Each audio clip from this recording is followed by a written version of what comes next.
Webinar ini kita akan mengupas bagaimana CSR atau TJSL tidak lagi kita pandang hanya sebagai kegiatan sosial perusahaan, tapi bagaimana program TJSL atau CSR ini bisa didesain sebagai bagian dari strategi supply chain yang memperkuat daya saing dan menciptakan nilai bersama atau share value. Dan tentu saja nih hari ini kita akan belajar langsung sama pakarnya nih yang sudah hadir bersama kita semua.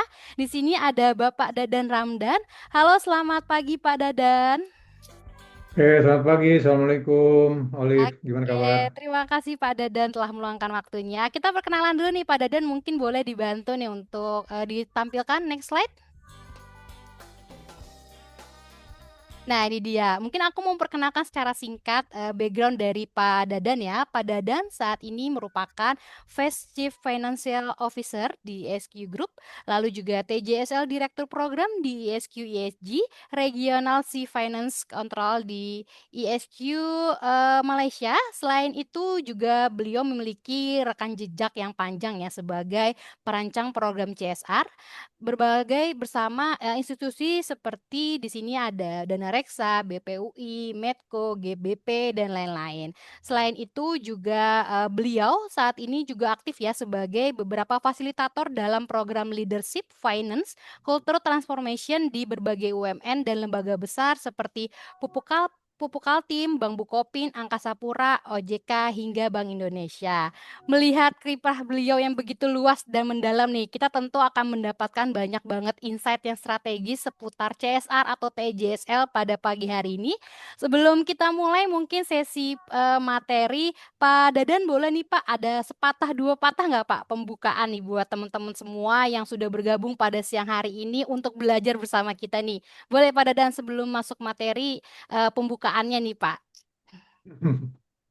Oke, terima kasih. Bismillahirrahmanirrahim. Assalamualaikum warahmatullahi wabarakatuh. Waalaikumsalam warahmatullahi wabarakatuh. Alhamdulillahalamin. Allahumma sholli ala Muhammad wa ali Muhammad. Selamat pagi, salam sejahtera buat kita semua, Bapak Ibu.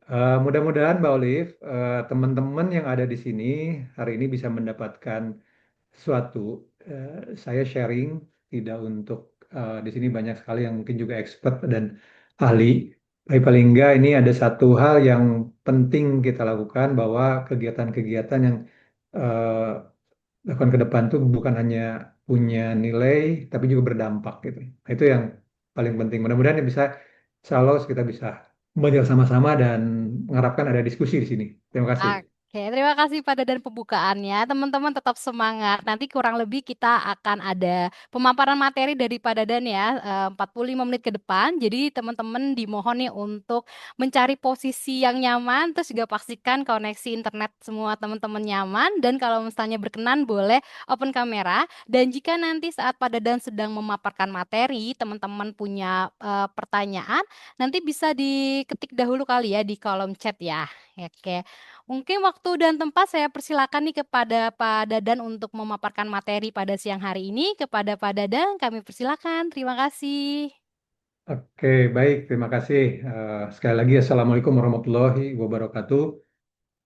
Udah selamat siang, selamat pagi, selamat siang buat mungkin ada di daerah Wita ya, sudah siang. Dan saya juga bersyukur hari ini bisa dapat kesempatan kita diberikan kesehatan oleh Allah Subhanahu wa Ta'ala. Bapak Ibu semua, sebelum saya melanjutkan diskusi, mungkin boleh ada kolom chat nih, saya ingin tahu nih, kira-kira ekspektasi Bapak Ibu semua ikut webinar ini apa? Boleh ditulis chatnya?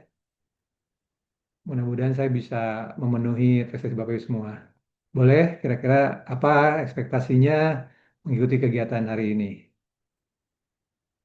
Silakan.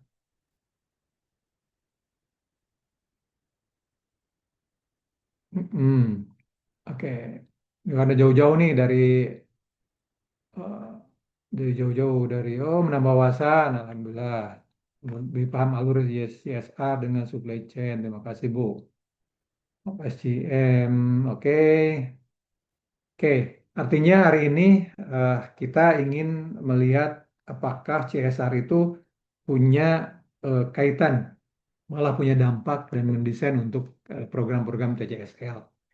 Sekarang pertanyaannya nih kira-kira, apa sebenarnya tujuan perusahaan? Bisa ditolong chat?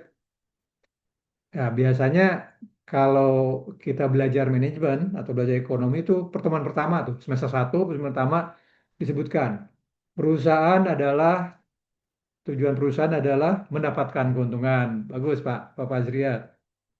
Mendapatkan keuntungan artinya perusahaan itu adalah manusia ekonomi ya, mendapatkan keuntungan. Itu yang kita tahu bahwa eh, perusahaan adalah memaksimalkan keuntungan. Bagi siapa keuntungan kira-kira? Bagi para pemegang saham. Itu yang menjadi teori dasar ya. Tapi mungkin saya bisa boleh ditampilkan. Jadi sebenarnya kalau kita baca nih hari ini kita akan belajar empat hal. Pertama mungkin bagaimana kenapa TJSL, kemudian juga belajar tentang SDGs dan kenapa ESG itu perlu gitu ya. ESG ini banyak istilah-istilah singkatan-singkatan yang mungkin nanti perlu didefinisikan. Kemudian bagaimana sih sebenarnya posisi TJSL itu dalam manajemen rantai pasok ya. Dan beberapa contoh mungkin akan saya sampaikan di perusahaan dan yang terakhir adalah bagaimana strateginya.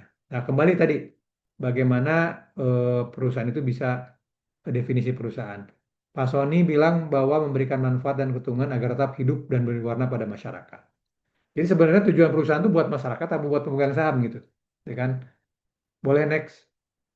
Jadi kalau kita bicara eh, ground teorinya gitu ya, banyak hal kita kenal bahwa tujuan perusahaan adalah untuk mendapatkan keuntungan.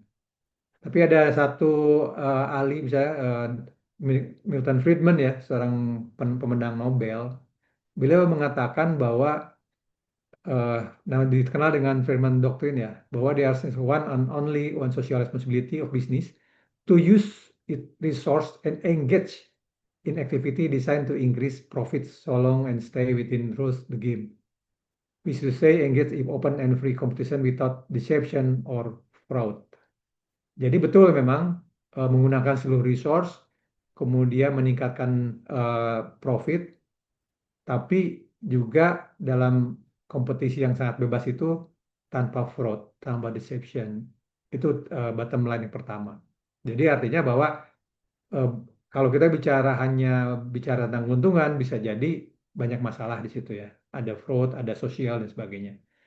Kemudian ada satu lagi bahwa apa sih tujuan bisnis itu?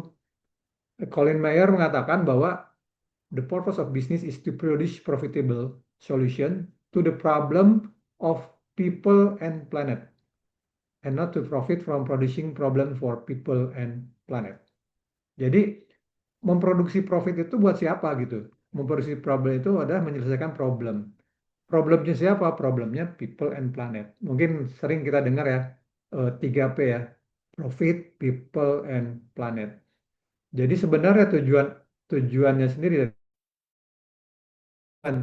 tapi eh, impact bagi people dan planet, atau bagi sosial, bagi semua orang yang ada di situ. Nah, ini yang perlu menjadi landasan pertama dan akhirnya secara eh, apa bertahap muncul ada istilah CSR, ada istilah-istilah dulu eh, pembinaan usaha untuk lingkungan, PKBL, kemudian sekarang ada TJSN dan sebagainya. Jadi tujuannya adalah seperti itu. Next. Nah, kita bicara tentang shifting paradigm sekarang. Bahwa ada narasi lama dengan narasi yang baru. Narasi lama itu adalah bisnis adalah keuntungan semata. Ya, hanya dilakukan bagaimana keuntungan itu mengeksplor sumber daya alam yang tidak terbatas oleh pemilik modal. Jadi yang paling untung adalah yang paling eksploitatif.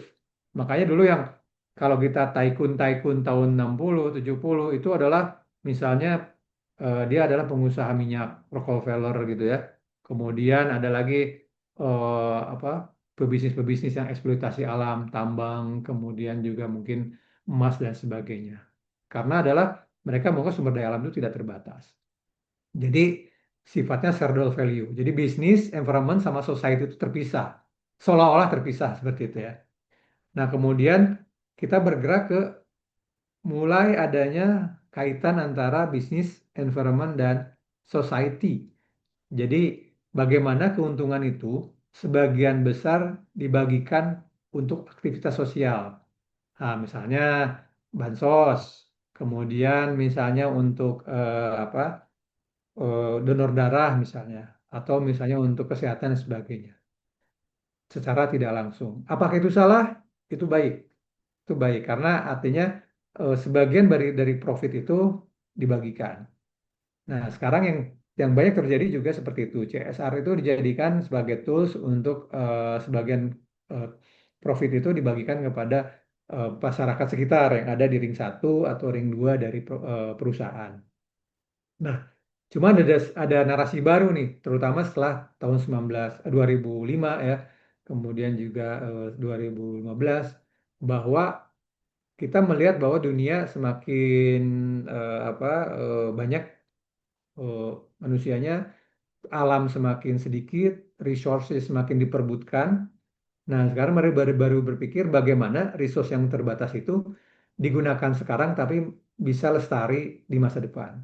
Kita menggunakan tapi tanpa mengurangi hak masa depan.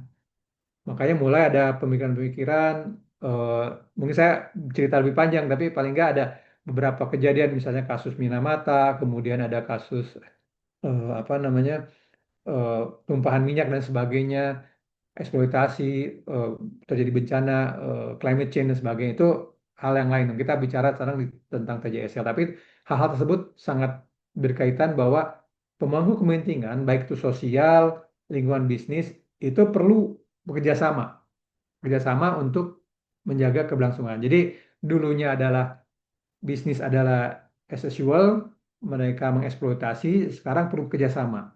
Kerjasama dengan siapa? Dengan pemerintah, dengan akademisi, eh, dengan pemangku kepentingan lain. Mungkin kita kenal dulu ABC ya. ABC itu apa? Akademisi, birokrat dengan korporasi misalnya. Ada lagi dengan stakeholder yang lain gitu ya. Jadi dan ternyata terbukti beberapa riset mengatakan bahwa yang bertahan itu adalah yang paling adaptif, yang mereka bekerja secara kolaboratif. Akhirnya bergeser tuh.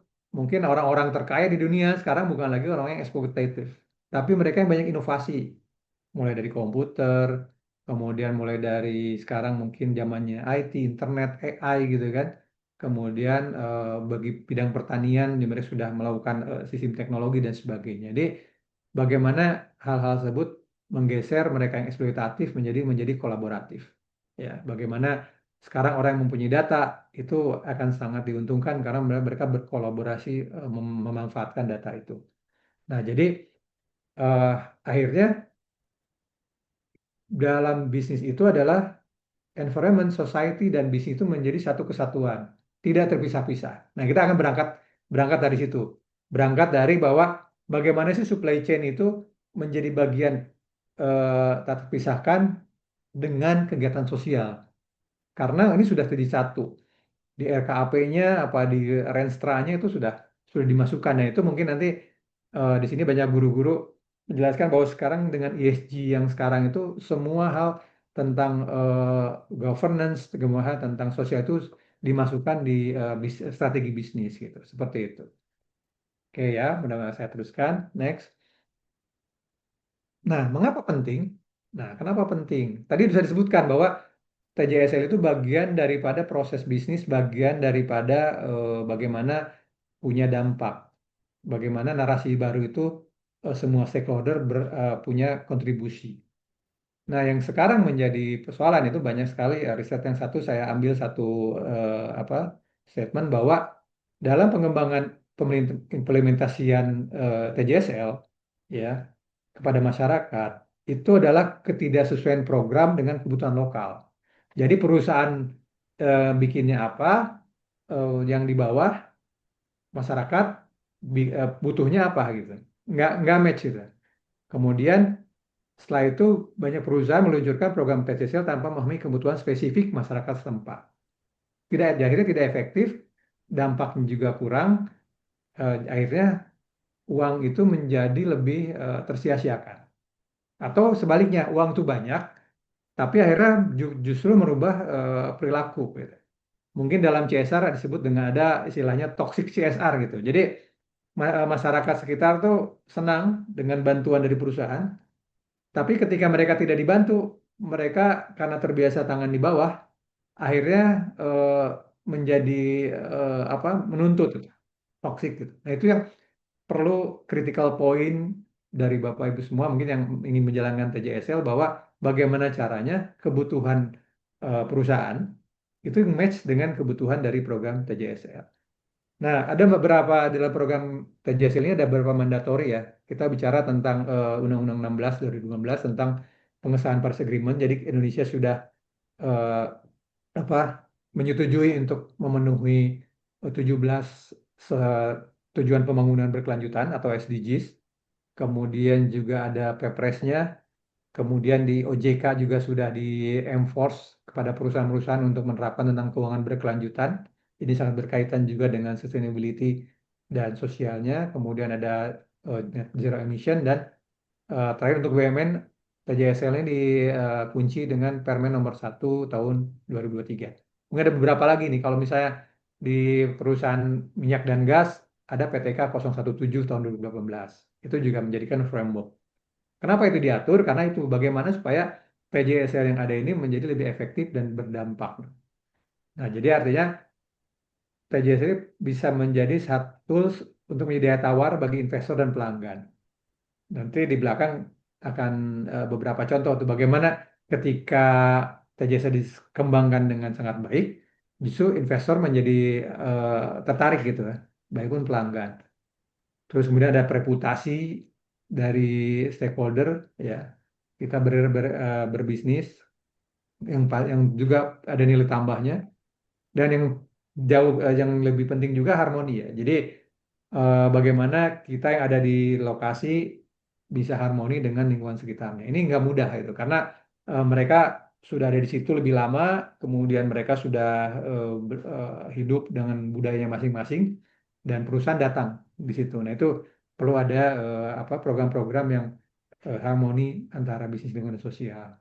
Tuh, kemudian sekarang terjadi misalnya bagaimana kurang partisipasi dan pemberdayaan masyarakat, kesulitan juga karena ini sudah menjadi mandatori ya, banyak report-report yang harus dilakukan. Jadi ya, bagaimana mengukur dampaknya, ini bagus apa tidak, dan perbedaan budaya seperti itu. Ya, oke baik Bapak Ibu, kalau misalnya ada yang mau di apa ditanyakan boleh di chat ya. Oke next. Nah ini mungkin sebagai sekarang ini program TJSL banyak mengacu frameworknya kepada 17 tujuan pembangunan berkelanjutan. Jadi ini 17 pembangunan berkelanjutan ini sudah ditetapkan oleh UN, PBB, komitmen kita 2030 kita bisa mencapai 17-17-nya gitu kan. Jadi mungkin sebagai gambaran bagi yang belum paham bahwa 17 ini apa saja sih gitu. Misalnya tanpa kemiskinan. Nah, berarti program TJSL itu mengarah ke situ. Kemudian tanpa kelaparan, berarti program mungkin program pangan, kemudian kesetaraan gender. Nah, bagaimana eh, sekarang sudah mulai dilihat bagaimana program CSR itu melibatkan perempuan misalnya.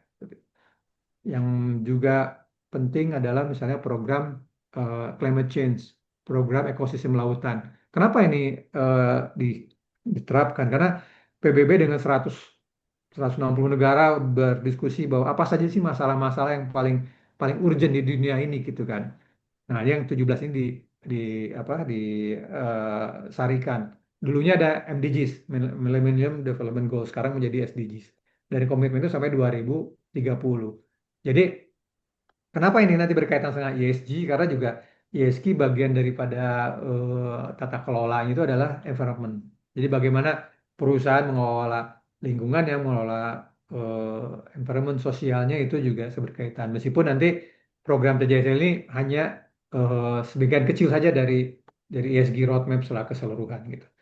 Nah, kemudian di Indonesia juga di di disarikan, kemudian Bappenas membagi ada empat pilar, pilar sosial itu nomor 1, 2, 3, 4, 5, kemudian pilar ekonomi 7, 8, 9, 10, 17, pilar lingkungan dan pilar hukum dan tata kelola. Jadi ini pilar ini buat buat memisah, menggrouping program-program tersebut. Nah nanti kita kalau bicara lagi eh, kalau misalnya perusahaan itu dalam bergerak dalam bidang minyak dan gas itu ada framework lagi tuh. Misalnya ditambahkan tentang keselamatan, tentang kesehatan. Karena kenapa? Karena resiko-resiko yang ada di lokasi tempat tinggal itu sangat sangat berbahaya atau sangat harus dijaga compliance-nya. Jadi ada lagi pilar daripada program TJSL itu bagaimana ada program tentang keselamatan HSE-nya, ada program tentang kesehatannya untuk mengantisipasi solusi polusi dan sebagainya. Oke, ini baru gambaran besar TJSL ya. Kita belum masuk ke bagian supply chain-nya. Oke, silakan, Gan. Nah, sekarang kita mulai masuk nih. Di mana sih posisinya itu? Pertama adalah TJSL tadi sebutkan dia mempunyai program sosial tapi punya impact. Ya, jadi nilai impactnya apa sih? Bisa nilai impact itu ke sosialnya, bisa ke nilai bersamanya maupun ke nilai bisnisnya. Nah, itu yang sekarang dalam ini framework tersebut bagaimana SDGs yang 17 itu tercapai dengan eh, program TJSL atau CSR, tapi CSR seperti apa? Ada CSR yang punya istilah sekarang itu namanya CSV, Creating Share Value. Jadi Creating Share Value itu adalah bagaimana pertemuan daripada Creating Social Value. Ya, sekarang program-program donasi, program-program bantuan sosial, kesehatan, itu boleh dibilang sebagai creating social value. Bagaimana investasi yang ada bisa memenuhi tujuan sosial dan lingkungan hidup. Nanam mangrove, terus kemudian perbaikan rumah dan sebagainya itu creating social value. Itu hal yang sangat baik. Karena kita punya punya engagement dengan masyarakat di sekitar lokasi. Tapi ada juga lagi bagaimana ini menjadi creating business value gitu, menjadi daya saing. Nah, ini yang unik dan program TJS ini bisa bisa meningkatkan daya saing. Di mana tepat dasar daya saingnya? Ketika bagaimana eh, tujuan-tujuan sosial itu bisa di align dengan tujuan-tujuan daripada bisnis. Ya, dalam sosial supply chain secara sederhana sebutkan dalam rantai pasok, semakin pendek rantai pasok, semakin quote unquote murah gitu ya. Semakin lebih efisien dihasilkan oleh diri sendiri, itu akan lebih lebih kontrolnya, spending kontrolnya akan menjadi lebih mudah. Artinya apa? Kita bisa ngajarin masyarakat sekitar untuk memenuhi rantai pasok dari kita. Contoh sederhananya nanti di belakang sudah disebutkan. Misalnya contoh sederhananya apa sih eh ininya Sido muncul, misalnya produknya Sido muncul, Pak Olive. Produknya Sido muncul apa Pak Olive? Angin, tolak angin, apa sih? Tolak angin. Nah, Iya, pasti sering sering ini ya beli ya. Nah, tolak angin itu apa? Ada satu misalnya ininya bahan bakunya jahe, ya nggak sih Pak? jahe misalnya kan. Ah, Nah, jahenya kayak jahe apa? Jahenya jahe merah, kemudian punya gramasinya bagus, kemudian sehat dan sebagainya. Nah, itu bisa dilakukan dua hal. Sido munculnya nanam sendiri, atau beli ke pasar, atau beli ke vendor, atau dia ngajarin masyarakat sekitar untuk membuat membuat eh, bertanam jahe dengan spek yang tinggi gitu. Nah, itu nanti ada beberapa contoh di belakang kita bisa lihat. Tapi intinya adalah bahwa bagaimana social value ini dapat karena mereka mendapatkan pekerjaan, kemudian bisnis value-nya juga dapat. Akhirnya supply chain-nya juga lebih mudah gitu, mudah dikontrol, mudah mereka harganya juga mungkin bisa jadi lebih murah, sebagainya, sebagainya. Ya. Oke, next.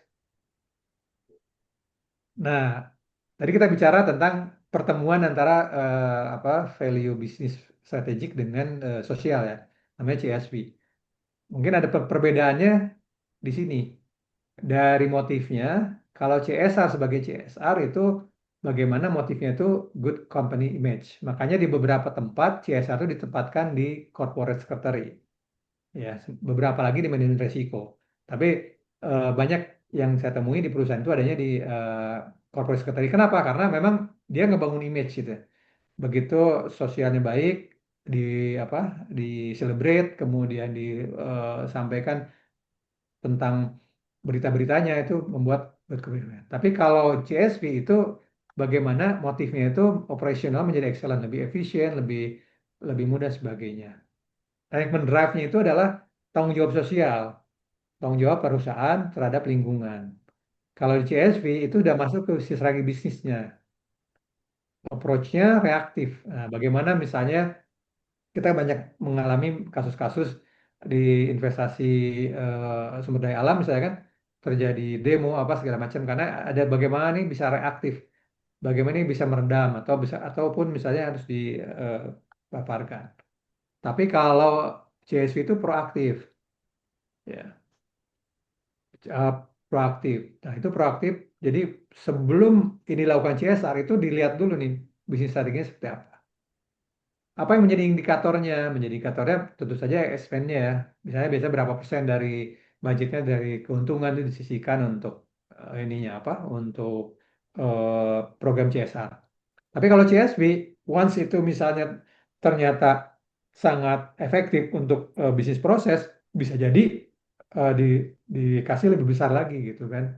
Jadi itu kaitannya dengan value creation. Value creation itu kan bisa macam-macam ya, itu corporate action dari sebuah perusahaan. Nah, makanya leading sectornya public affair, biasanya Korsek. Tapi kalau di CSV ini semua departemen terlibat. Eh, Terus benefitnya bisa ke business development ya. Kalau di CSV, di CSR, kemudian impact-nya nah, langsung inline sama bisnis strategi. Ya, oke, next. Nah, ini contoh yang lain nih, yang sedang juga kami kerjakan di salah satu apa perusahaan perkebunan. Jadi kalau misal karakter CSV yang di perkebunan misalnya kan bagaimana menciptakan nilai bersama, kemudian meningkatkan pendapatan, mengurangi biaya, memperlancar rantai produksi. Jadi karakteristiknya apa? Manfaat bagi perusahaan.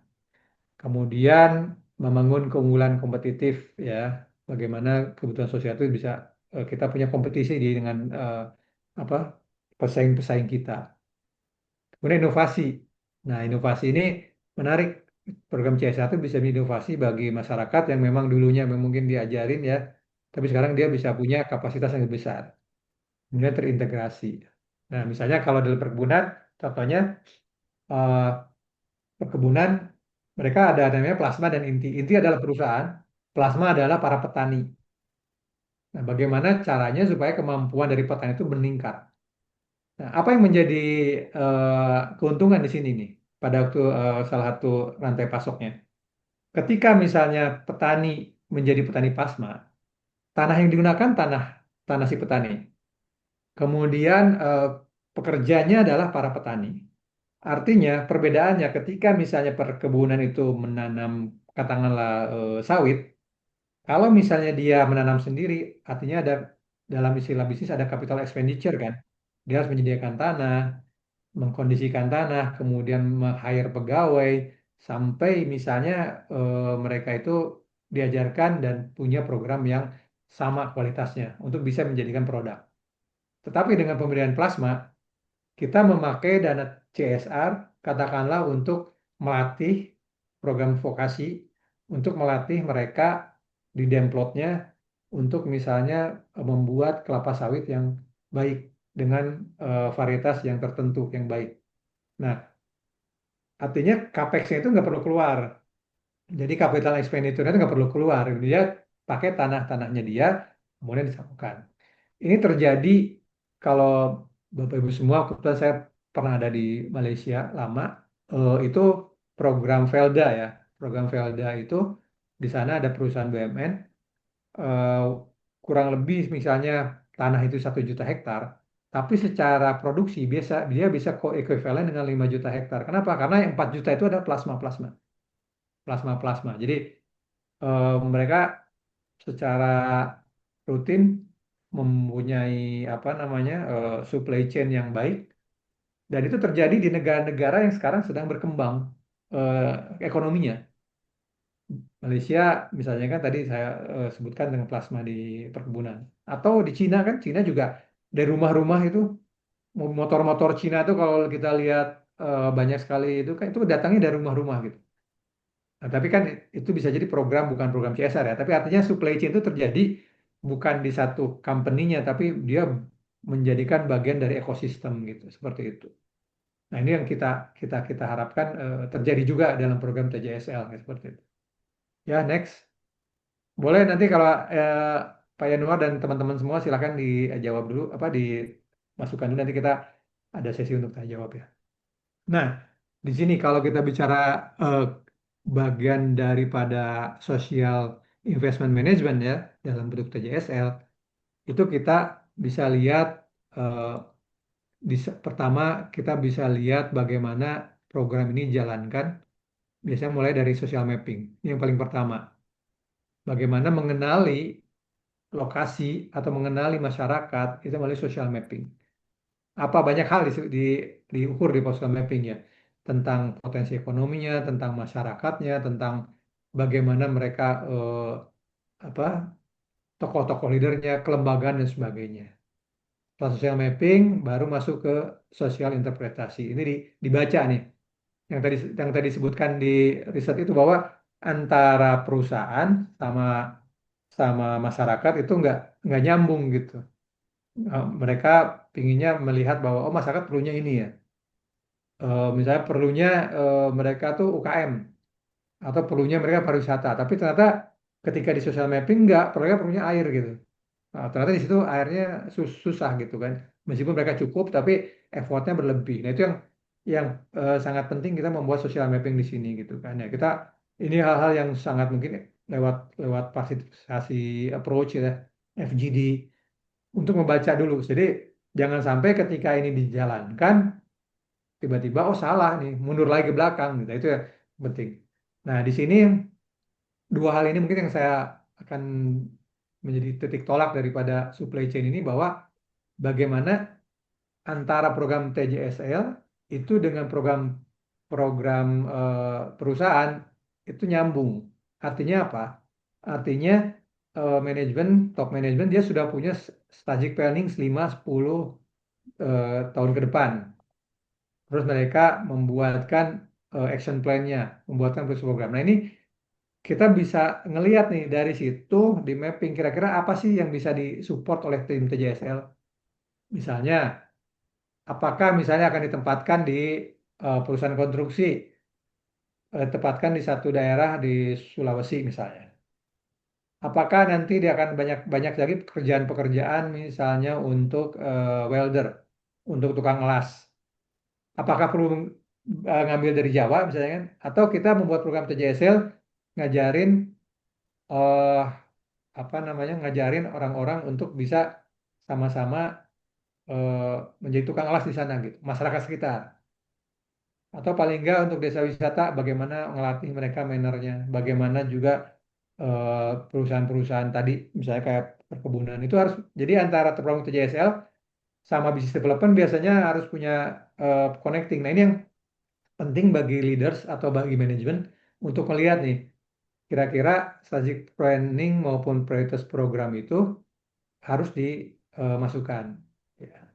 Nanti kita bisa kemudian kita mendevelop programnya dan juga bagaimana menseleksi partner karena misalnya nih kita lembaga perbankan terus harus ngajarin masyarakat wanita misalnya di pedesaan terus kemudian membuat biogas misalnya atau apapun. Kita nggak punya resource kan. Nah ini program TJSA juga sebenarnya bagian dari ekosistem yang harus sama-sama ya mereka sama-sama untuk bisa eh, bersaling berkomunikasi menjadi partner. Jadi kita nggak akan bekerja sendiri lah. Untuk misalnya implementasi untuk bank sampah ada lagi, implementasi untuk mangrove ada lagi gitu. Ini menjadi satu orkestra sebenarnya yang manajer TJSL ini kemampuan untuk mengorkestrasi di sini yang penting. Dan kemudian procurement proses itu tentu perusahaan-perusahaan kalau mau menjadikan supply chain si yang lembaganya penting. Misalnya bagaimana dia bisa memenuhi persyaratan kalau mau jadi ini PT atau koperasi.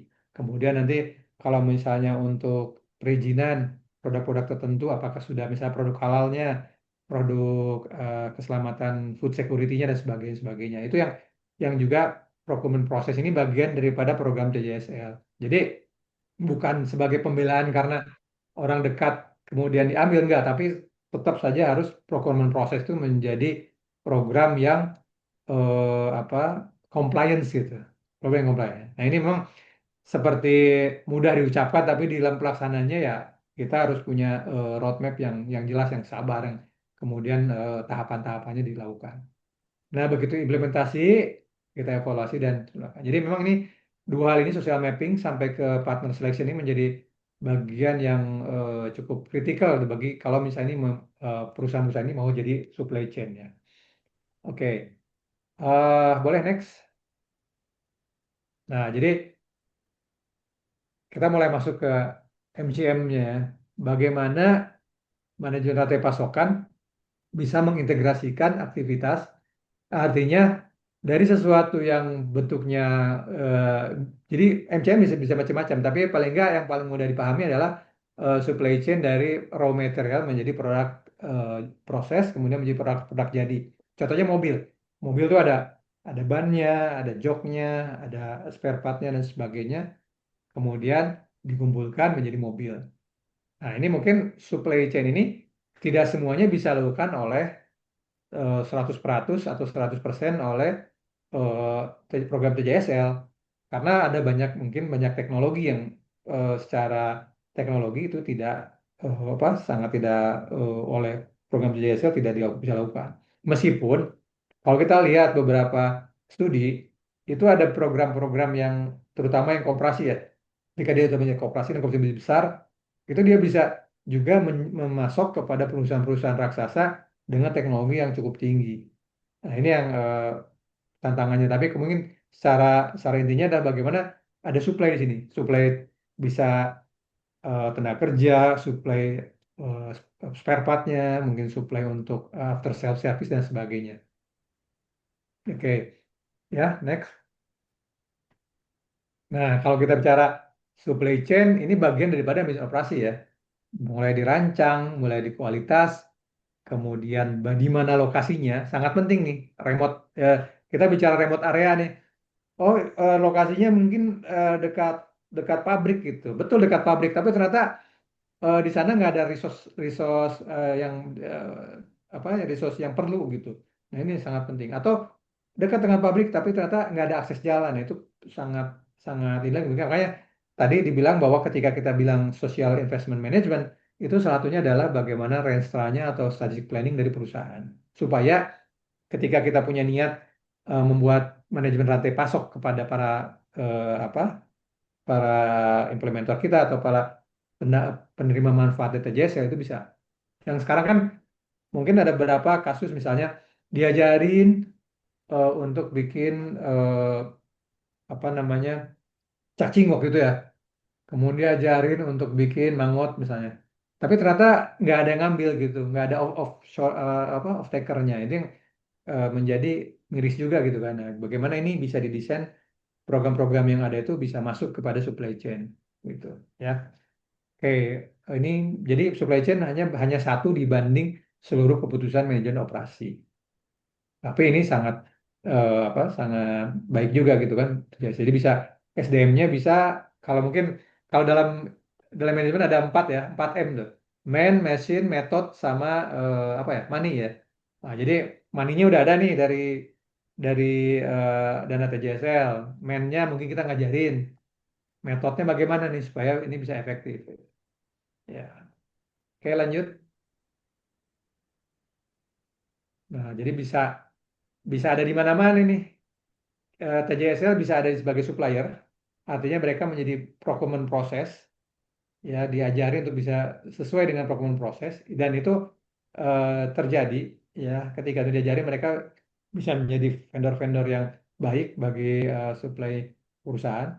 Kemudian di pabriknya, yang mungkin tadi sampaikan bisa ngajarin untuk apa tukang lasnya atau untuk administrasinya kan, eh, mungkin juga untuk proses-proses lain itu biasanya juga sangat efisien karena kalau misalnya tempatnya di Jakarta, di Bekasi lagi atau di tempat-tempat yang sudah mahal misalnya kan UMR-nya, tapi kalau kita sebarkan itu di lokasi-lokasi remote area Mereka rumahnya di situ, mereka juga punya apa namanya punya keterikatan dengan perusahaan. Bisa jadi distributor juga, ya. Mungkin dari transportasinya, dana TJSL dipakai untuk bagian dari transportasi, supply chain, atau retailer. Misalnya eh, satu retailer itu misalnya saya diskusi dengan di Bulog ya. Ternyata Bulog itu karena dia punya penugasan dari pemerintah untuk mensuplai beras dan minyak ya. Bagaimana dia bisa menyemasikan titik-titik yang begitu banyak akan sampai ke apa ke masyarakat. Nah, dia menggunakan dana CSR itu untuk mendidik masyarakat menjadi stokis itu di desa-desa, menjadi stokis di berbagai tempat. Artinya apa? Di satu strategi bisnisnya Bulog itu tercapai. Jadi ya begitu dia mau menyebarkan beras, operasi pasar atau menyebarkan minyak goreng, dia cukup mengklik beberapa stokis dia yang sudah diajarin di program TJSL. Itu menjadi bagian dari number of account-nya dia gitu kan. Jadi program TJSL menjadi number of account-nya dia juga nambah. Nah, ketika misalnya mau jualan, dia nggak perlu lagi buka masuk ke modern market, tapi dia sudah punya jaringan di bawah. Itu misalnya dilakukan oleh Bulog gitu. Atau ya yang terakhir bisa jadi pelanggan. Jadi di titik-titik inilah bisa bisa bisa bisa apa namanya bisa disebutkan untuk beberapa hal gitu di bagian supply chain-nya. Next.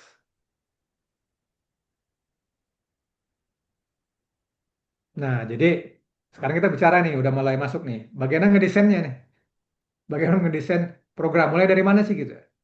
Pertama, yang pasti tadi ya, social mapping. Kalau kita bicara apa namanya, bicara tentang funneling dari apa makro misalnya kan, pertama kita tahu social mapping, bagaimana memapping daerah yang sudah akan kita kerjakan. Tapi penting juga kita eh, melihat rencana makronya gitu. Jadi sekarang itu Presiden Prabowo kalau dalam program TJSL itu banyak meminta itu ada di tiga hal: ketahanan pangan, ketahanan energi, eh, satu lagi apa lingkungan ya, apa air gitu. Itu yang tiga tiga itu yang menjadi faktor-faktor. Jadi kita juga harus harus bisa menangkap itu. Oh ternyata pemerintah larinya ke sini gitu. Nah, bagaimana kita bisa melihat itu? Jadi kita melihat RJPMD-nya. Kenapa? Karena sebenarnya ada satu hal lagi ya, ini di luar dari supply chain. Eh, Tadi objektif dari TJS itu kan sebenarnya selain menjadi impact bagi masyarakat sekitar, dia punya hubungan baik dengan eh, pemerintah. Makanya masuknya ke Korsek, masuknya ke investor relation atau masuknya ke stakeholder relation di apa di bawah direktorat direktur misalnya kan. Itu kenapa? Karena dia harus punya hubungan baik sama pemerintah daerah. Begitu program TJSL ini kita bina dengan bagus, artinya apa yang terjadi di situ? Masyarakat, katakanlah dia bisa mendapat pekerjaan. Itu job creation. Dan job creation ini menjadi hal yang ditunggu-tunggu oleh Pemda ya. Bagaimana sekarang tingkat penganggurannya tinggi gitu. Nah, program TJSL membantu memecahkan itu gitu.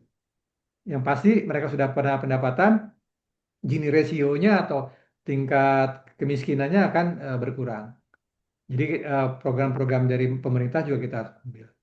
Dan kemudian ada lagi kita harus lihat bagaimana strategi strategi perusahaan ya, mulai bisa melalui kanvas strategi atau mungkin blue ocean strategi atau kemudian adisionalitas dan sebagainya itu yang sangat teknis sekali. Jadi ini harus tidak bisa dibicarakan secara verbal ya. Kita harus mendesain kemudian melihat beberapa aspek dan melaporkan. Nah, misalkan kan kita buat misalnya dalam bentuk bagaimana sih mendesain program TJSL ini. Ya, paling nggak kita harus harus training nih, harus training. Habis training di apa dibimbing atau dikonsultasi dengan konsultan yang profesional dan kemudian dievaluasi. Makanya di eh, salah satu dari ekspert kami, beliau dari salah satu perusahaan terbesar di minyak di dunia gitu ya, itu mengatakan bahwa di tempat beliau sebelum mereka menjadi direktur atau manajemen dia harus pernah ngehandle TJSL dulu, CSR dulu. Kenapa? Karena di sini sebenarnya uniknya adalah bagaimana dia bisa ngebaca semua apa lingkungan sosialnya, tapi juga hal tersebut bisa dikaitkan dengan strategi bisnis. Jadi konsep-konsep yang ada di strategi bisnis itu bisa dikaitkan dengan CSR dan itu menjadi pattern buat karir gitu kan. Tapi kita belum belum inilah. Tapi saya agak sepakat dengan beliau karena bagaimana kita bisa membawa perusahaan ini lebih maju kalau misalnya kita nggak tahu sosial di sampingnya gitu seperti itu. Oke, next. Nah, ini kita bicara contoh nih. Contoh program sebelum next sebelumnya.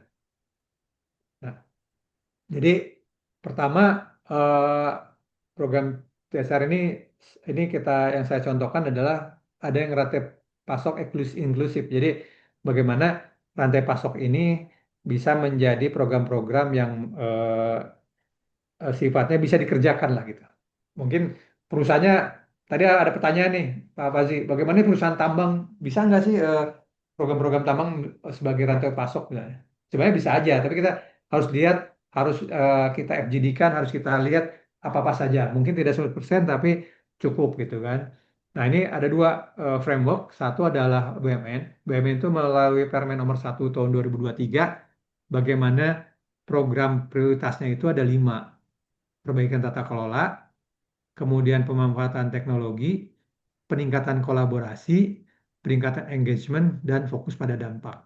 Ya, jadi bagi para BUMN, ya, bagaimana program ini bisa ngambil dari lima hal tersebut gitu. Misalnya pemanfaatan teknologi ya, mungkin kita ngajarin mereka masyarakat AI misalnya kan sekarang, atau kemudian mereka bisa bicara sosial media. Kenapa itu penting bagi perusahaan juga? Dia bisa menjadi bagian daripada apa bagian dari corporate communication gitu. Atau misalnya dia bisa jadi quote unquote buzzer positif ya bagi perusahaan. Atau perbaikan tata kelola, governance, engagement. Nah, engagement juga penting karena eh, salah satu KPI daripada BUMN itu kepada program CSR adalah engagement karyawan terhadap program pemberdayaan masyarakat. Jadi tidak terpisah. Semua karyawan penting punya ini. Nah, satu lagi SKK Migas misalnya itu dia punya 5 prioritas kan, ada kesehatan, ada ditambah lagi tadi sosial, ekonomi, lingkungan, sama program-program kesehatan dan program-program keselamatan kerja. Nah itu juga bisa dimasukkan. Oke, contohnya nih, contoh ya, contoh satu misalnya eh, next. Nah ini dilakukan oleh perhutani.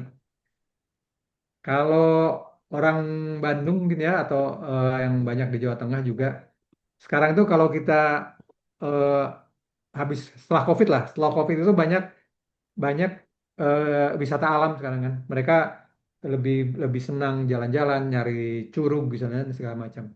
Dan itu adanya di pinggir-pinggir jalan atau di pinggir-pinggir hutan yang ada miliknya perhutani. Banyak.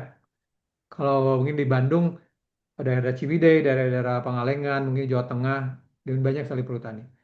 Nah, apa program-program CSV-nya yang menjadi apa untuk accessibility?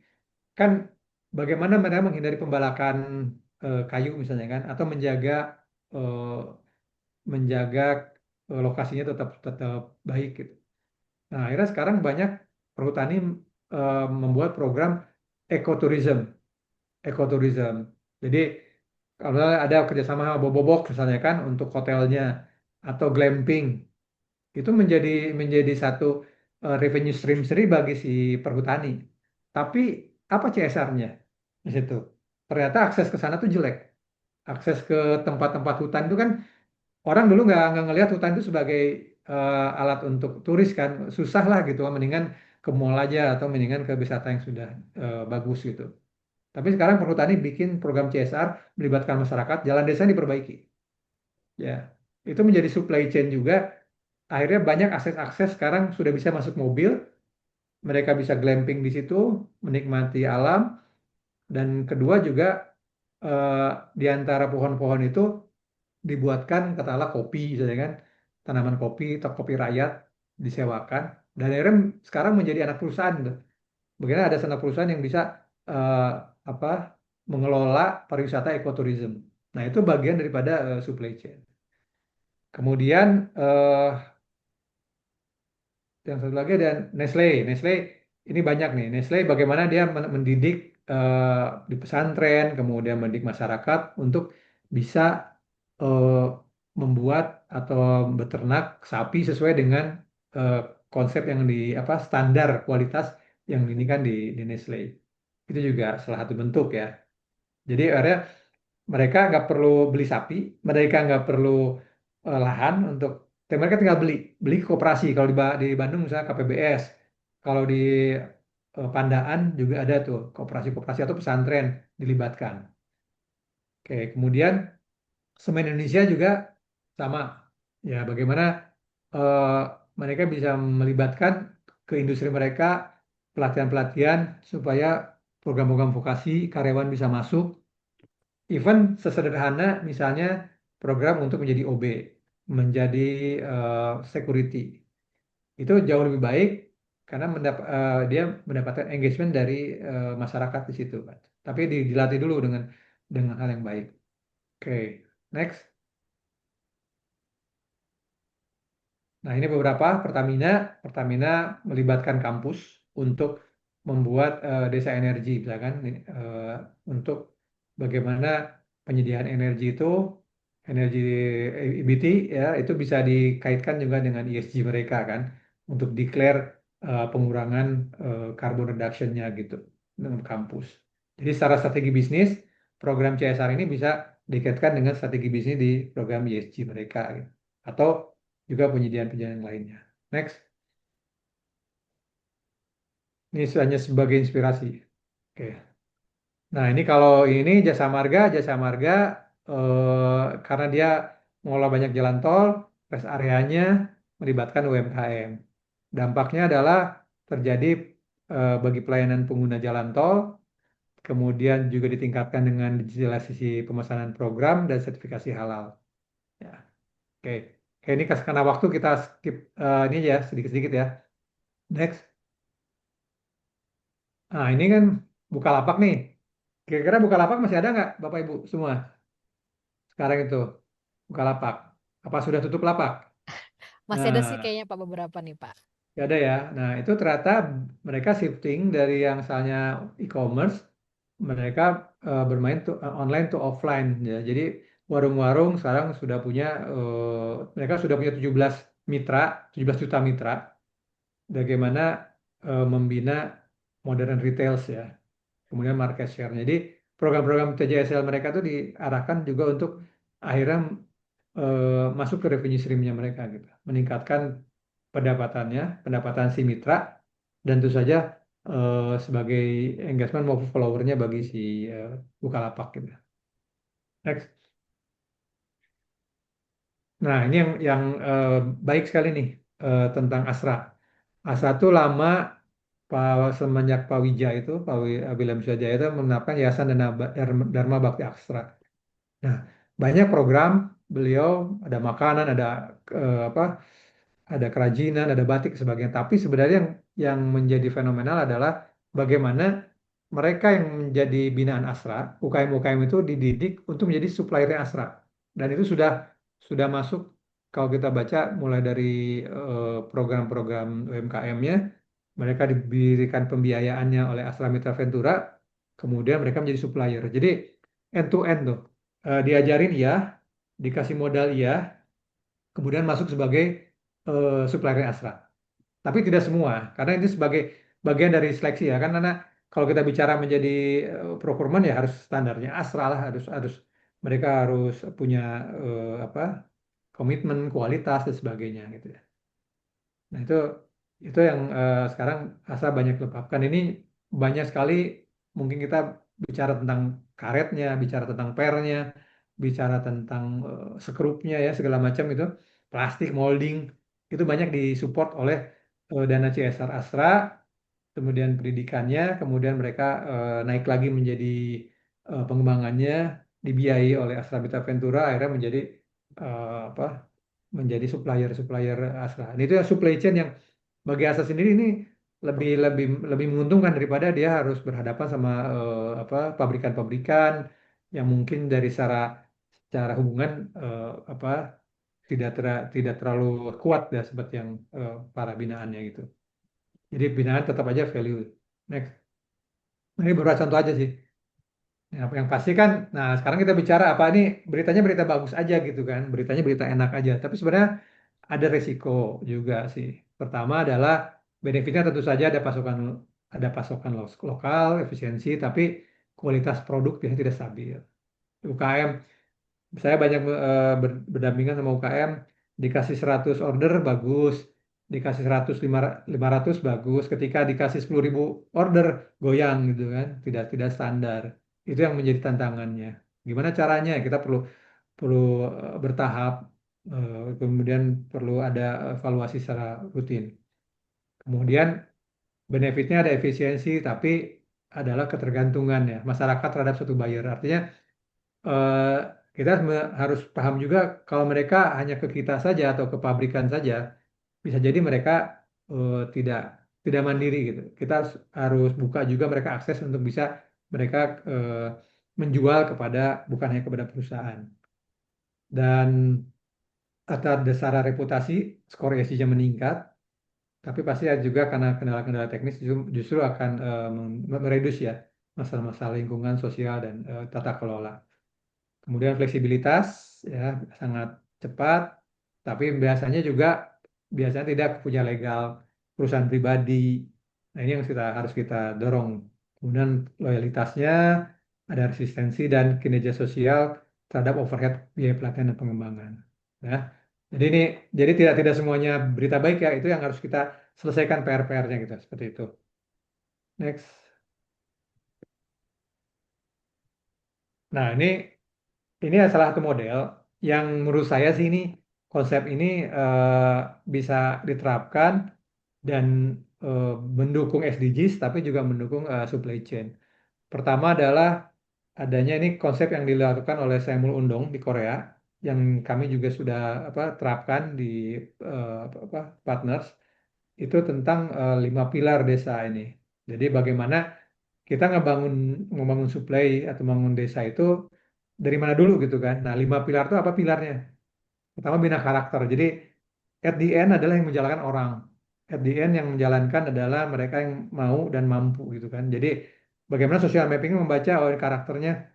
Berarti kita harus cari lokal hero-nya, kita harus cari apa cara pendekatannya seperti apa di bina karakter.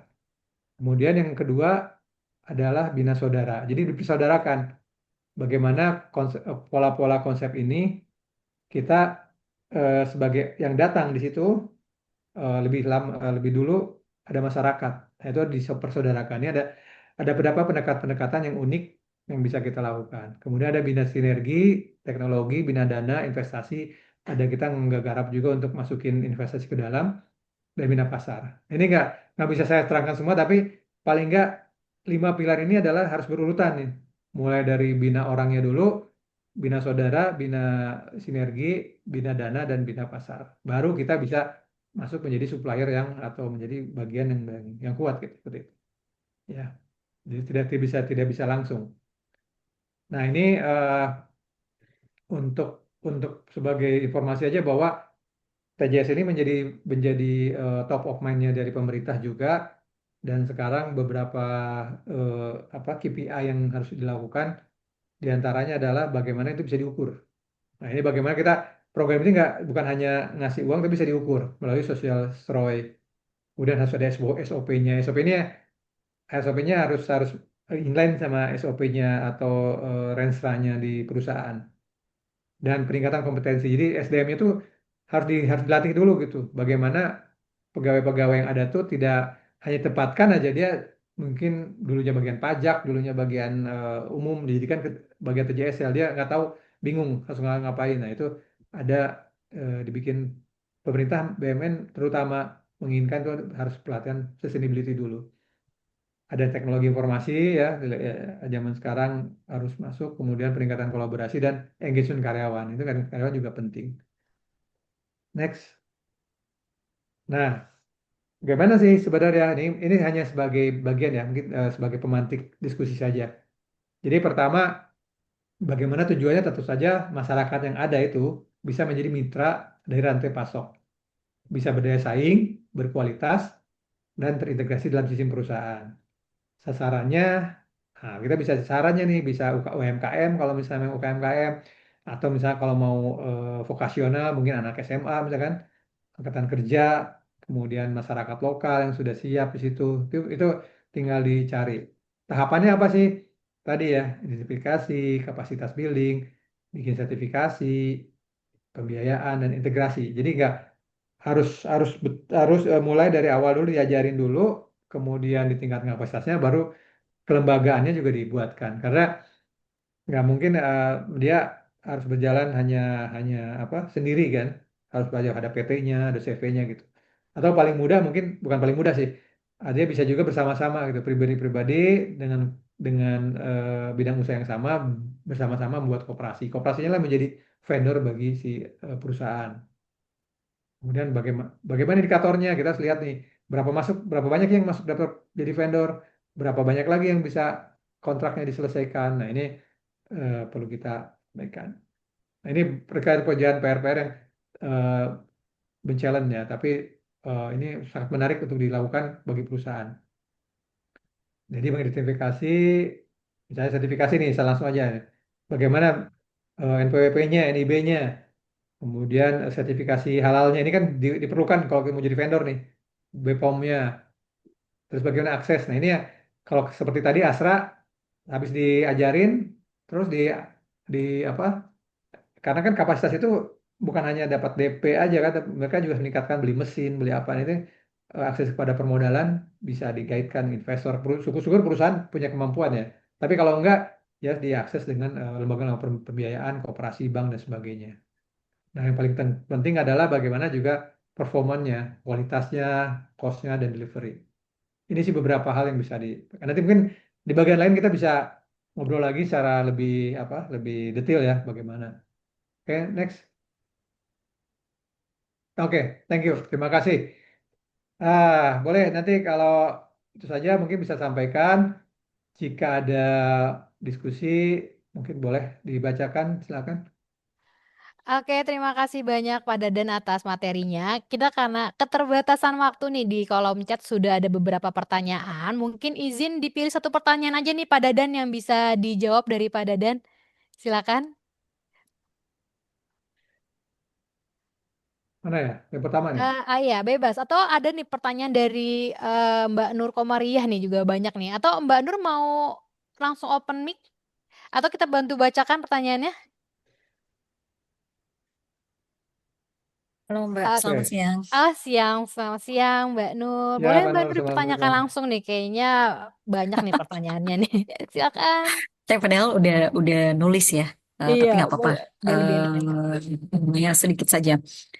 Jadi sebenarnya saya tadi membaca beberapa jurnal sambil mengikuti webinar gitu ya. Tapi memang ini menjadi sangat sangat PR banget gitu Pak. Nah, karena kan kita punya fair trade agreement juga dengan di beberapa negara gitu dan itu juga penting untuk kita amati gitu ya terkait dengan supply chain. Nah, saya kira mungkin ini juga teman-teman yang lain bisa menganalisis ya. Jadi atau memberikan input barangkali.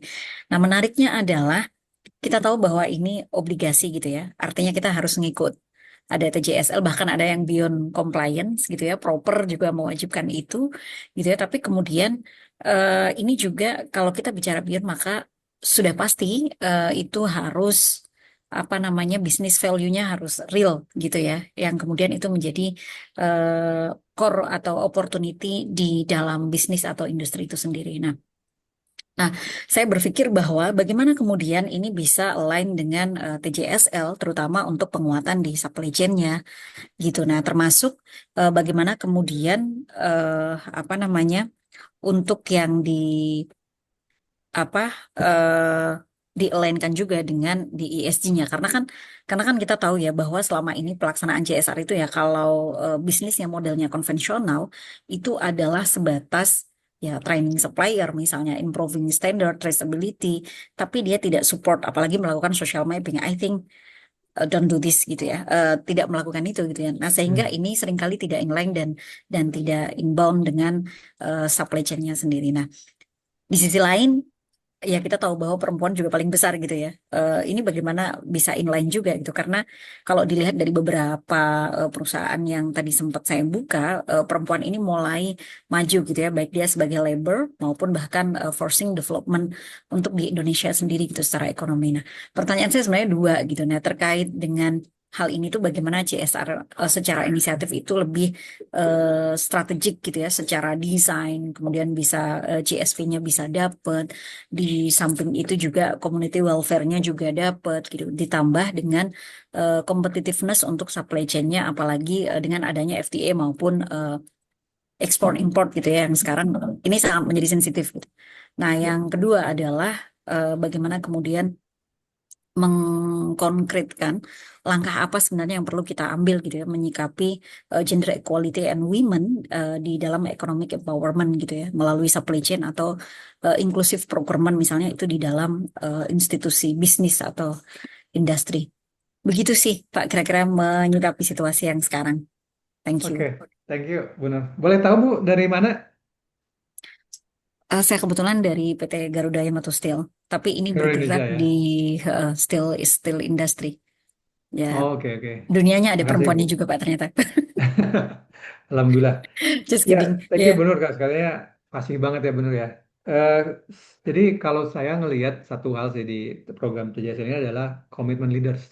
Jadi komitmen leaders bagaimana leaders itu punya visi, visi terhadap TJSL yang terkait dengan strategi bisnis.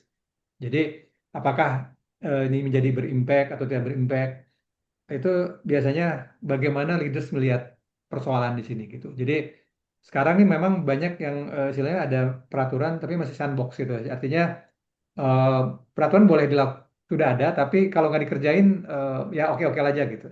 Belum ada enforcement secara kuat.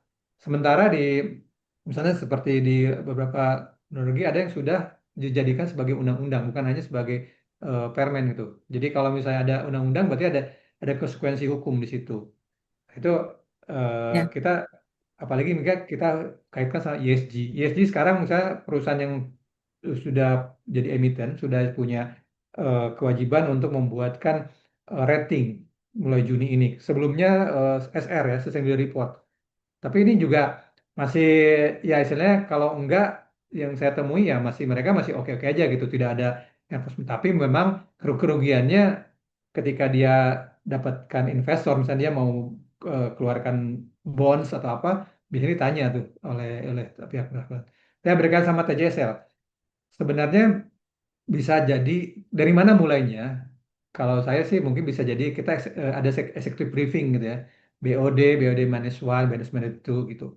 Kita ngobrol nih. Jadi ngobrol bagaimana visi ini disampaikan, kemudian mau apa gitu kan. Nah, misalnya bagaimana ini menjadi supply chain, kalau kita bicara tentang beberapa, tadi ya kasus ya Nestle, kemudian sudah muncul atau apa itu sangat efektif karena mungkin berkaitan dengan industri-industri yang juga terkait dengan masyarakat bisa lakukan gitu kan. Tapi bagaimana dengan misalnya supply chain bagi eh, yang apa namanya highly regulated, kemudian sangat investasinya sangat canggih, apakah masyarakat bisa bisa terlibat gitu? Sebenarnya bisa-bisa aja. Satu adalah bahwa mungkin secara people ini kita eh, kami lagi ini sangat approach dengan satu perusahaan migas yang dia punya program namanya program scholarship lah, scholarship maupun program itu mereka serius. Mereka akan menyekolahkan warga-warga sekitar yang tidak mampu yang berkaitan dengan industri mereka. Itu mungkin secara bagaimana itu bisa bisa align ketika misalnya dia sudah lulus akan diambil oleh perusahaan. Itu mungkin tapi kalau misalnya kayak tadi sudah muncul ya kita bisa ajarin mereka petani yang secara apa natural born sebagai petani ya bisa atau sebagai peternak seperti itu. Tapi kan perusahaan-perusahaan yang hanya bisa itu. Atau yang kedua sebenarnya tujuannya tidak sebagai supply chain tidak salah juga.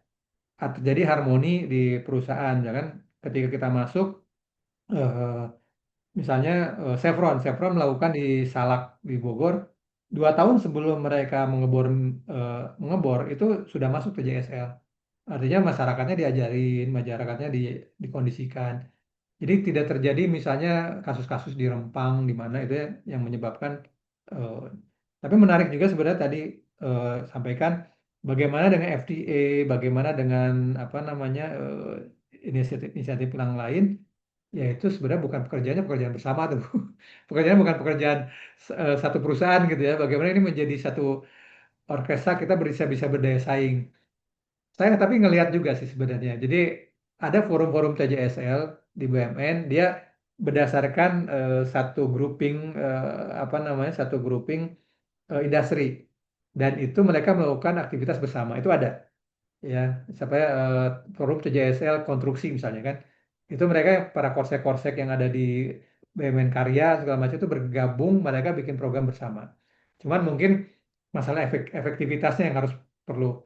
Nah, kenapa tadi saya sampaikan tentang saya mau undang? Jadi saya mau undang tuh mungkin bagi ini ada waktu nggak ya? Masih ada waktu ya. Jadi saya mau undang itu adalah konsep pengembangan desa di Korea ketika misalnya dulu Indonesia sama Korea sama-sama miskin, sama-sama baru merdeka, tapi Korea mengalami loncatan. Kenapa? Karena ada industrialisasi desa yang dikembangkan dan itu memang ada si Pak Chung Hee-nya itu ada si apa leadersnya yang mengenforce itu gitu.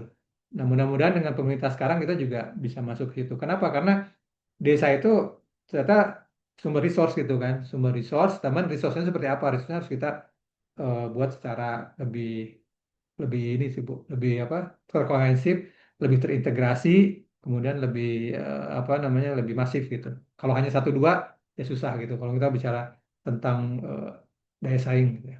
Itu sih Bu. Mudah-mudahan menjawab ya. Ya, I think Oke, uh, mungkin ini ya Pak ya, saya menambahkan aja, tapi ya. barangkali ini jadi perlu pemikiran ya. Artinya this is relate with our culture in company gitu ya, karena akan sangat berbeda sekali culture yang konvensional dengan culture yang dia sudah setengah modern, semi modern, or maybe dia sudah lebih advance. Itu akan berbeda ketika menghadapi competitiveness, baik di dalam TJSR implementation sendiri maupun dengan bagaimana nanti dia akan mengaitkan supply chain, karena kan pasti akan ada policy-nya akan menjadi dua kan, policy yang eksternal dan policy yang bersifat internal. Ini yang memang menjadi challenging gitu ya untuk kita yang praktisi yang di dalam industri gitu. Karena saya yakin teman-teman juga berbeda. Pengalaman yang di pertambangan mungkin akan sangat berbeda dengan yang di manufacturing gitu ya, dengan yang di forestry meskipun secara generate bisa di generalisir itu akan sama secara framework, tapi ini nantinya akan melahirkan inisiatif-inisiatif baru yang menurut saya menarik. Dan tadi yang menarik adalah mungkin bridging ya, bridging untuk bagaimana empower ini dibangun bareng gitu ya, dengan oke ini sesama steel manufacturing area mana gitu misalnya, itu juga menjadi lebih lebih clear gitu ya. Di saya ingat banget itu pengalaman ketika dulu itu sempat ada BUMDes bersama, modelnya hampir mirip-mirip gitu. Dan memang sampai hari ini betul Pak, Indonesia itu masih apa FTA itu masih masih bareng dengan Korea Selatan, baik yang itu untuk pengembangan teknologi ataupun daerah tertinggal ataupun beberapa apa namanya inovasi, eh, FTA-nya masih masih masih bareng sampai hari ini Pak, bahkan sampai Iya, ke iya. depannya kayaknya, karena banyak yang karena kalau saya lihat di ininya itu eh, masih akan diperbarui sampai 5 tahun ke depan Oke. Thank you Bu. gitu. Kayaknya perlu ngobrol lagi Bu nanti. Thank you, thank you. Kasih kita Terima cari waktu kasih. Bu ya, kita ngobrol lagi. Iya, boleh. Oke, Boleh, Pak terima Deden. kasih Bu. Nah ini beberapa Sama-sama mungkin ini. saya, ini kan karena waktu ya. Ini ada misalnya satu nih tentang perusahaan, apakah produk jasa bisa mengkonsumsi produk jasa? Oh sangat bisa. Jadi misalnya ini contoh ya, saya kasih contoh aja supaya lebih gampang. Era Jaya itu perusahaan produsen, bukan produsen, dia perusahaan jasa untuk penjualan HP terbesar di Indonesia. Turnovernya sekitar 40 triliun. Dia melakukan program CSR adalah untuk misalnya ngajarin orang-orang untuk bisa menservis handphone. Secara image dia masuk. Terus kemudian bagaimana dia bisa membuat rantai pasok bagi eh, apa para warga untuk bisa menjualkan produk-produk dia gitu era. Atau misalnya eh, perusahaan perbankan, saya tidak bisa sebutkan namanya, misalnya mendidik warga desa untuk UMKM-nya, ya. Kemudian tapi dengan syarat, misalnya itu dia menjadi nasabah, ya, atau nabungnya pakai nabung emas, ya. Emasnya dibeli dari bank tersebut. Artinya satu, dia ngajarin orang untuk bisa menabung, literasi menyimpan, investasi. Tapi satu sisi lagi perusahaan dapat number of count, basis customer-nya menjadi lebih banyak gitu dari situ. Jadi itu bisa dilakukan oleh jasa, ya. Pariwisata sama, kemudian eh, penjualan sama, gitu. Jadi sebenarnya tinggal, ini bagian daripada yang harus dilihat nih. Problem statement-nya apa? Ini pertama ya, saya bilang problem statement-nya apa? Di problem statement di desa yang bisa dikaitkan. Nah itu mungkin Pak Rizky atau Ibu Bu Rizky kita bisa bisa ngobrol. Terus dari pertambangan juga, ya tadi saya bilang ya, pertambangan jenisnya mungkin CSV-nya bisa dengan apa, supply chain, saya kan bisa dengan mereka menjadi people, bisa masuk ke dalam, atau buat katakanlah kalau di site mungkin cateringnya kelihatan kecil, tapi itu kan sebenarnya bagian daripada yang terus dikembangkan, atau mungkin bagian-bagian pada saat yang kalau saya lihat dari sisi yang transportasi bisa, ya kan, itu sudah bisa tuh dari sisi transportasi orang, ya, transportasi untuk apa, masyarakat sekitar itu juga bisa, atau pembuatan jalan dan sebagainya itu juga bisa, tapi tidak tidak langsung ke industrinya. Itu memang harus terus digali sih. Mungkin kita bisa belajar dari perusahaan-perusahaan yang lain untuk bisa masuk. eh Pemerintah memiliki suatu badan yang menyentuh dengan kebutuhan masyarakat. Iya, betul, Bu. Sekarang sebenarnya badan banyak, Bu. Kementerian ada, Badan Gizi Nasional ada, Bulog ada, semua sosial ada. Itu mungkin bagaimana Pak Farizal kita program-program ini, ya tadi dia diorkestrasi gitu. Kalau sekarang sebenarnya di Permen itu untuk pembiayaan UMKM-nya dimasukkan ke BRI.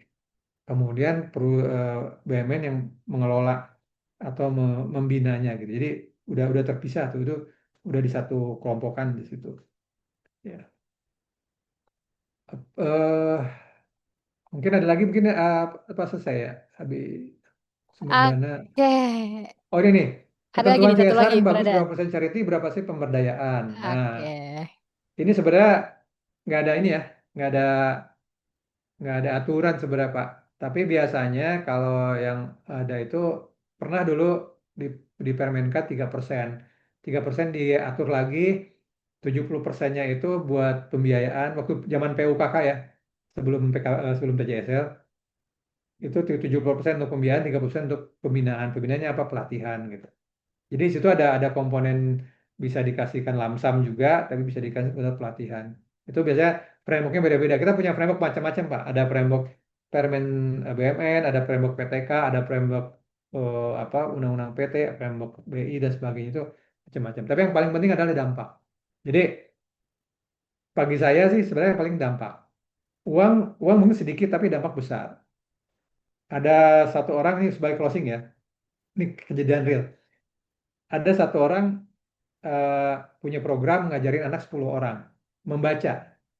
Membaca 10 orang pakai uang dia sendiri gitu kan. Atau pakai uang perusahaan, aja 10 baca. Anak itu dengan membaca, dia ngajarin ibu bapaknya yang buta huruf membaca. Ya. Terus kemudian ibu bapaknya yang buta huruf membaca tuh akhirnya dia punya dagang, punya bisnis, nggak mudah ditipu. Akhirnya bisnisnya berjalan. Ditanya, ada yang tanya nih, dari apa, kawan saya tanya, Pak, kalau sekarang dibalikin lagi nggak bisa baca mau nggak gitu kan?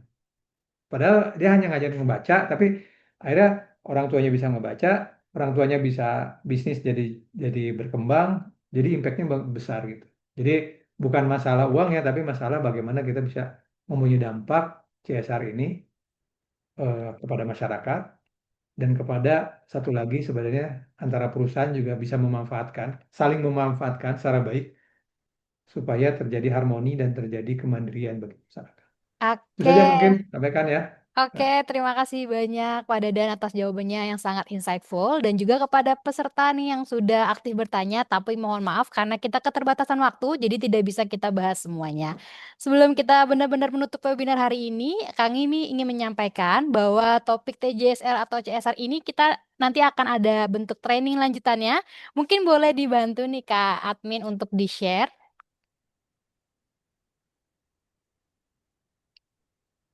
Ya, halo Kak Admin, mungkin boleh di-share nih untuk next training kita.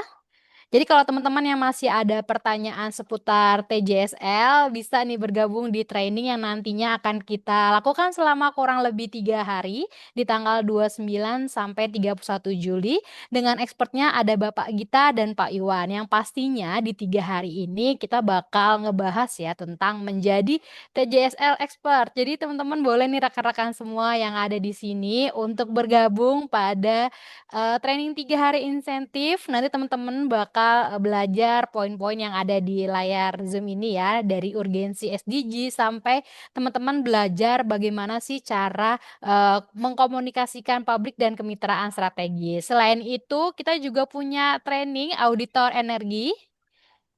Nah, itu juga 2 hari, teman-teman bakal belajar regulasi tentang kegiatan energi konservasi, kompetensi auditor energi, hingga perencanaan, pelaksanaan, dan evaluasi audit energi, dan pengenalan kerangka regulasi dekarbonisasi. Oke, untuk harganya nih, harganya berapa sih kira-kira untuk melanjutkan training kita? Kita ada special price di harga 5.500.000 atau di online-nya itu kita ada 4.500.000. Jadi jangan khawatir nih buat rekan-rekan semua yang misalnya domisilinya tidak di Jakarta dan ingin tertarik ya untuk mengikuti training ini, boleh mari bergabung karena kita nanti bakal belajar bersama-sama selama kurang lebih 3 hari ke depan. Jadi nanti teman-teman bisa nih bergabung biar kita bisa menambah pengalaman dan sesuai tadi sama yang disampaikan oleh Pak Dadan untuk produk yang dihasilkan bisa sesuai dengan apa yang diharapkan. Oke, mungkin bisa next selanjutnya nih Kak. Nah, ini dia mungkin sekilas perkenalan ya tentang kami ya. Ya, perkenalkan teman-teman sebelumnya kami dari ISQ ESG kita adalah salah satu grupnya dari ISQ Group ya. Jadi kami adalah konsultan sustainability dan zero carbon solution. Kami mendampingi perusahaan dalam menghadapi transisi menuju operasional yang lebih ramah lingkungan, efisiensi dan berkelanjutan. Dengan komitmen mendukung target net zero emission di tahun 2060, kami hadir melalui layanan strategi seperti pendampingan dan pelatihan program CSR, TJSL, dekarbonisasi consulting, ESG, dan proper advisor. Jadi teman-teman boleh nih yang pengen ngobrol-ngobrol dulu kali ya dengan kita, kita sangat membuka ya. Nah ini dia nih ada untuk